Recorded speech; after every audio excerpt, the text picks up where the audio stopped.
Hey everyone, Token Dave over here, the dorky token black guy who's just trying to get by. And welcome to another edition of Comic Book Origins. Here, I explain the first appearance of a superhero or villain directly from the source comic book material, having little or nothing to do with how they are interpreted or introduced into a movie or a TV series.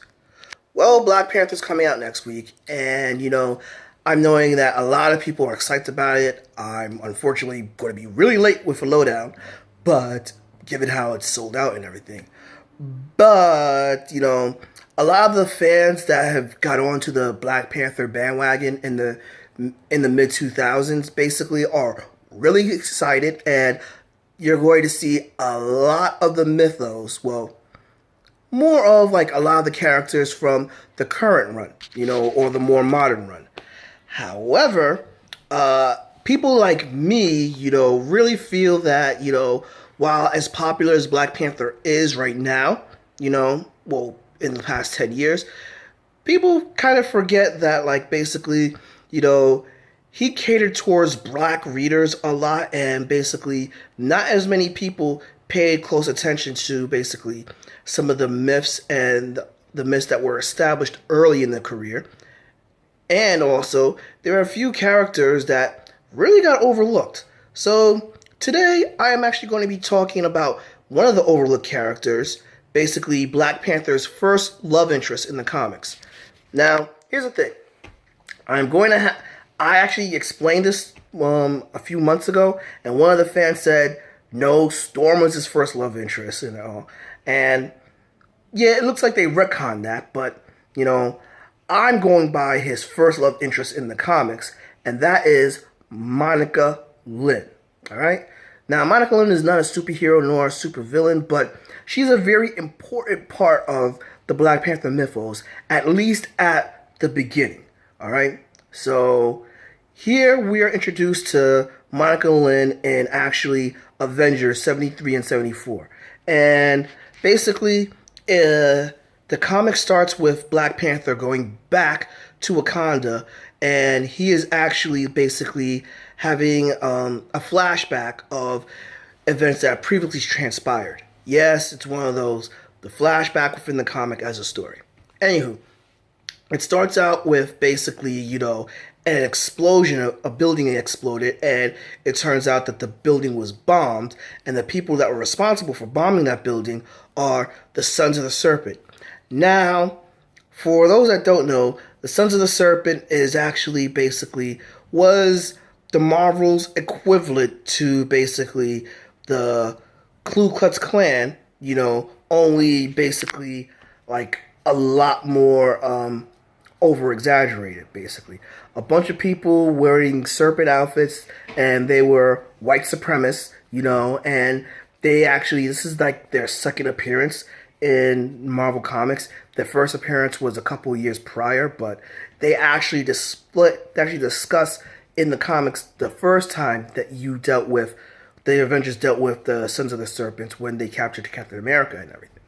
But, neither here or there, basically, a bomb goes off with a building exploding, and then we flash forward to a TV segment where we have one guy, named Dunn, I keep forgetting if his first name was Dan or Dunn, but his last name is Dunn, having a heated conversation with one of his guests, his main guest, Hal, an Hale, sorry, an African American guy. And these two are basically having a heated argument about race relations. You see, this took place fresh off the civil rights movement, and there's still a lot of racial animosity, but also kind of racial confusion, at the time. So people are trying to understand and trying to grasp with what's happened in the past and try to move on and be more accepting. But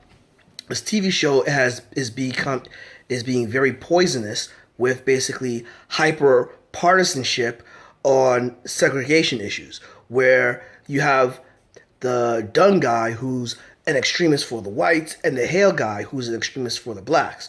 Well, within this show, basically, they stop to take a break and they allow a new up-and-coming singer come on the show. And this singer is none other than Monica Lynne. Now, Monica Lynne sings her song and then is welcomed as a guest. And Monica states that basically, listen, like, I'm just a singer, I'm not involved in politics and everything, so this is not my place. The guy Dunn says, well, at least you know better. And then the Hale guy's like, what are you saying that he knows better? She knows better. She can speak out. And Hale tries to actually take her in the car with her to give her a ride. And then Hale tries to explain to her that basically, the evils of white people and everything, blah, blah, blah.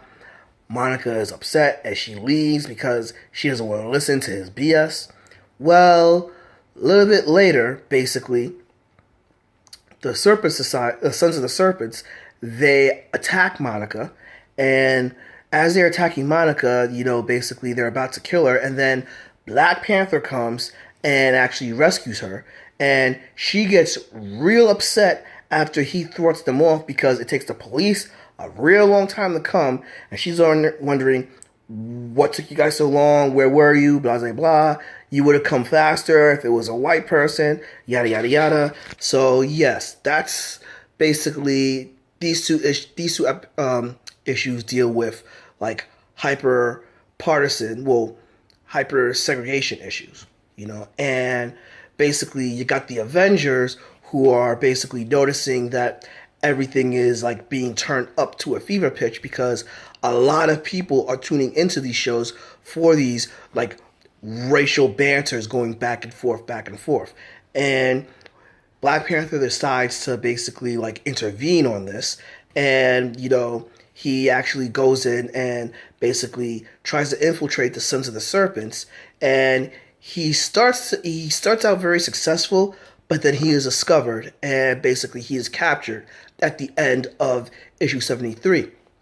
Well, issue 74, we find out that somebody else is dressed up as the Black Panther and is basically vandalizing people's homes. So the Avengers, oh, and by the way, I need to talk about this team. This is not the Avengers team that you guys are used to. This is the Avengers team consisting of Yellow Jacket, aka Hank Pym, and we have the Wasp, and we have Vision, and we also have Goliath, aka the second Goliath, whom's actually Clint Barton, whom you guys will know as Hawkeye. Yes, Clint Barton was Goliath, aka Giant Man, Anywho, so they see that an impersonator is actually like stealing and vandalizing people and attacking Sons of Serpent members and the Sons of Serpent are actually using this as a way to create a wedge issue for the United States and saying that basically they know that it's Black Panther who is involved in this, and they're going to reveal his identity to show the world that Black Panther is actually black, because at this time period, the whole world was not aware of Black Panther's true identity. Everyone always thought that Black Panther was Caucasian, Well, the Avengers encounter the imposter and they try to capture him, but he gets away. But they actually put a homing beacon on him, which they're not aware of. And when the whole thing with the TV goes on again, and they swear to expose that it is Black Panther that has been robbing everyone, and they captured him. And so the Avengers actually storm into the broadcast area a little too late because Black Panther's already been unmasked, or so it seems, because it's actually the Black Panther that's the phony, even though he still has like basically the mask of like the way T'Challa looks, and the fake Black Panther is spewing out basically like pro black supremacy and anti-white propaganda. Well, and a fight ensues. The real Black Panther gets free, encounters the imposter, demasks him, and then after the end of the fight, we find out that the Sons of Serpents, this ones, are actually basically the talk show hosts Dunn and Hale. And they were actually stoking the racial division just so that they could actually basically, for their own purpose games to be able to get power from both of their own communities. And so they get incarcerated, and then basically we see that there's a little bit of attraction between Monica and T'Challa at the end, which is how the issue closes out.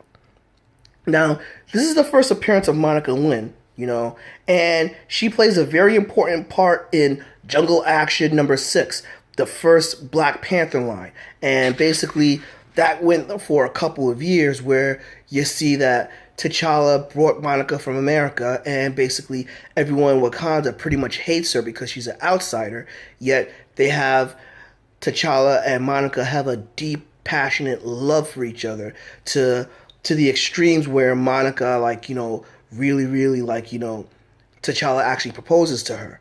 However, we don't know what happens, why the proposal breaks off, because basically Jungle Action gets canceled and then Black Panther gets canceled, and basically we don't hear from Black Panther again until the late 90s, but that's a different story.